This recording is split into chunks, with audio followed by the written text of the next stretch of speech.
వాళ్ళని దెబ్బతీసే అధికారం వీళ్ళకి ఎవరిచ్చారు? మీరు వెళ్ళాలనుకున్నప్పుడు వెళ్ళండి, వెళ్ళినప్పుడు అక్కడ సాంప్రదాయాలు గౌరవించండి, రూల్స్ను పాటించండి, మీరు వెళ్ళి రండి. ఇక్కడ కూర్చొని కావాలని మళ్ళీ నెపం వేరే వాళ్ళ మీద వేయడానికి ఇష్టం లేదు. పోవడానికి అక్కడికి పోతే సంతకం పెట్టాలి, సంతకం పెట్టేది ఇష్టం లేదు, సంతకం పెట్టి కూడా దౌర్జన్యం చేయాలి, దౌర్జన్యం చేయడానికి వీలు లేదు. కాబట్టి మీ యొక్క సమస్య అది. We are very clear. నేను అదే చెప్పాను మొన్న మీకు అందరికీ.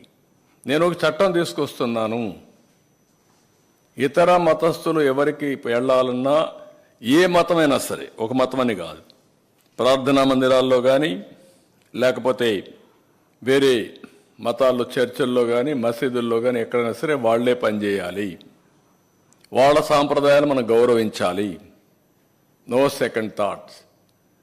వేరే మతం వాళ్ళు పోయినప్పుడు అక్కడ సాంప్రదాయాలను గౌరవించి దాని ప్రకారం నడవడుచుకోవాలని చెప్పాం.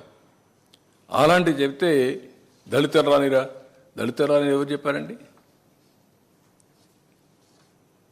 ఎవరు చెప్పారు మీకు దళితులు రాని? ఎవరు చెప్పారు? దళితులు పోవడం లేదా టెంపుల్లోకి? అంటే నువ్వు పోకుండా, మీరు పోయిన దానికి కారణం మీరు ఎత్తుక్కుంటూ కావాలని బురదేసే కార్యక్రమాన్ని చేస్తూ మీరు ఇంకొకరిని మాట్లాడడానికి మీకు అర్హత ఎక్కడ ఉందండి? Why you are talking all